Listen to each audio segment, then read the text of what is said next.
Welcome to today's episode. I'm really glad to have Professor Jonson with us to unpack a key topic in machine learning: overfitting versus underfitting. To start off, could you explain in simple terms what overfitting and underfitting actually mean? Thanks for having me, Julia. Simply put, overfitting happens when a machine learning model learns not just the underlying patterns but also the noise in the training data. It's like memorizing answers instead of understanding concepts. On the other hand, underfitting occurs when a model is too simple to capture the underlying trends, so it performs poorly on both training and new data. Both are problems because they prevent the model from generalizing well. That's a great analogy, Professor Jonson. So, what are some common signs or symptoms that indicate a model might be overfitting or underfitting? How can practitioners detect these issues early on? Great question, Julia. One common sign of overfitting is when the model performs very well on the training data but poorly on validation or test data. This gap between training and validation accuracy indicates the model is too tailored to the training set. For underfitting, you often see low performance on both training and validation sets, suggesting the model is too simplistic. Practitioners can detect these issues early using techniques like cross-validation and by monitoring learning curves, which plot training and validation errors over time. If training error is low but validation error is high, that's a red flag for overfitting. If both errors are high, that suggests underfitting. That's really helpful, Professor Jonson. Given these signs, what are some practical strategies or techniques that data scientists can use to address or prevent overfitting and underfitting in their models? Excellent point, Julia. To combat overfitting, data scientists often use techniques like regularization, which adds a penalty for complexity to the model, dropout in neural networks, and, importantly, gathering more training data if possible. Simplifying the model by reducing its parameters or layers also helps.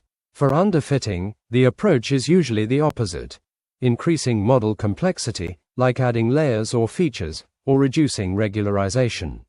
Additionally, feature engineering to better represent the data can improve model capacity. Ultimately, using validation data and iterative tuning is key to balancing the two. Those strategies make a lot of sense. Could you talk a bit about how the choice of model impacts the risk of overfitting or underfitting? For example, how do simpler models like linear regression compare with complex ones like deep neural networks in this regard? Certainly, Julia. Simpler models like linear regression inherently have less risk of overfitting because they can only capture linear relationships, so they often underfit when dealing with complex data. However, their simplicity makes them robust and interpretable. On the other hand, complex models like deep neural networks have a high capacity to model intricate patterns, which is a double-edged sword. They can achieve great accuracy but are more prone to overfitting, especially with limited data.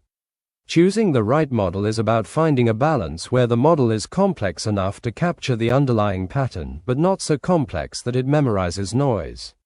This is why understanding the data and problem context is crucial. That's a great insight, Professor Jonson. It really highlights how important it is to tailor the model choice to the specific problem and data at hand. Before we wrap up, could you share some tips or best practices for someone just starting out in machine learning to help them avoid common pitfalls with overfitting and underfitting? Absolutely, Julia. For beginners, my top tip is to start simple. Use straightforward models first before jumping into complex architectures. Always split your data properly into training, validation, and test sets to get an honest assessment of your model's performance.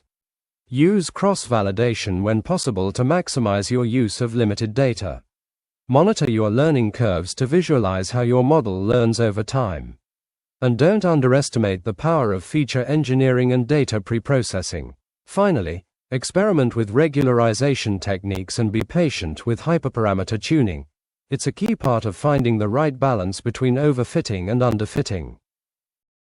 Thank you so much, Professor Jonson, for these valuable tips and for breaking down such a nuanced topic in an accessible way. I'm sure our listeners will find this really helpful as they dive into their own machine learning projects. That wraps up our episode on overfitting versus underfitting, finding that crucial balance. Thanks again for joining us, and thank you all for listening.